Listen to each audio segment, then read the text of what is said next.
Welcome to a short reflection by Sebastian Mahfoud on Canto 31 of Dante's Inferno. Dante has reached the bottom of the eighth circle, and, if you can imagine a bird's-eye view of it, has only one place to go, down a deep well. As they did before, the poets have to seek help from hell's guardians. They are used to this by now. Charon had ferried them across Acheron, Phlegyas across Styx, Nessus across Phlegethon, and Geryon down the drop-off into the eighth circle. It will be one of these giants, Antaeus, who will lower them down. The giants are there because of their natures. They're depicted as defiant rebels. But Ciardi notes that the placement in here of one who never rebelled is telling that their natures must also be inherently evil. Nimrod was the first king of Babylon, who is said to have come up with the idea for the building of the Tower of Babel. Ciardi notes that for the execution of this plan, Nimrod is punished in part by the confusion of his own tongue and understanding.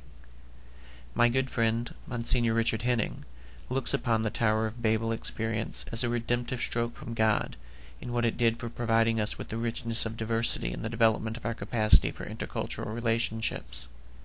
God took the evil and turned it into something good. Dante, on the other hand, looks upon it as a punishment, the completion of the community destruction in the confusion of tongues and mutual comprehension, which is why Nimrod's at the bottom of the eighth pit, as total incomprehensibility completes the gamut Dante began in the first Bolgia.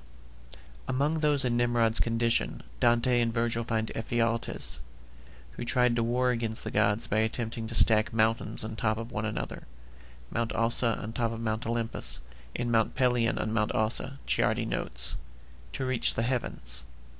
I dread death as never before, Dante quakes upon seeing Ephialtes rage against them, and I think that I could have died for very fear had I not seen what manacles he wore.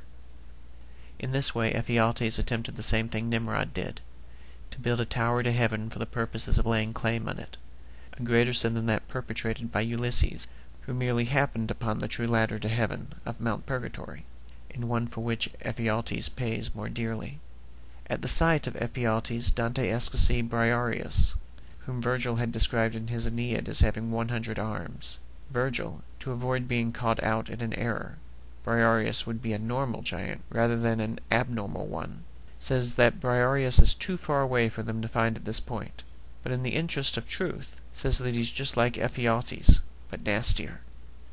In order to move into the ninth circle, Virgil has to woo Antaeus, the only giant not to have participated in the war against the gods fomented by Ephialtes and Briareus, with the promise of fame in exchange for his service.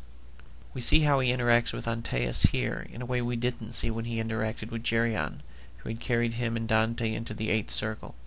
Ciardi relates that in battle Antaeus' strength grew each time he touched the earth, so Hercules, to kill him, had to lift him over his head and strangle him in the air. While the other giants are chained for their active rebellion, Antaeus, who did not war against the gods, is not, and this is what enables him to serve as a transport into the lower pit. Fee, fi, fo, fum. Dante's mentioned 4 giants in this canto: Nimrod, Briareus, Ephialtes, and Antaeus, each of whom is here because of his evil nature. They were spawn of the cross-breeding of earthly women with the demons of the air, as related in Genesis 6, and as told, among other places, in the New Chronicles, which is the foundation myth of England. According to the New Chronicles, they were wiped out in England by Brutus, the great-grandson of Aeneas, the escaped Trojan, whose journey to Italy after having saved his father Anchises and son Ascanius from the burning city, a fact for which Ulysses also burns in the eighth Bolgia above, led to the founding of Rome. Their extermination did nothing to prevent their legend from entering the popular consciousness in stories like Jack and the Beanstalk. Their existence also points to the reality of the succubi and incubi, the night vampires of Lilith's ilk, the best surety against which are prayer and fasting.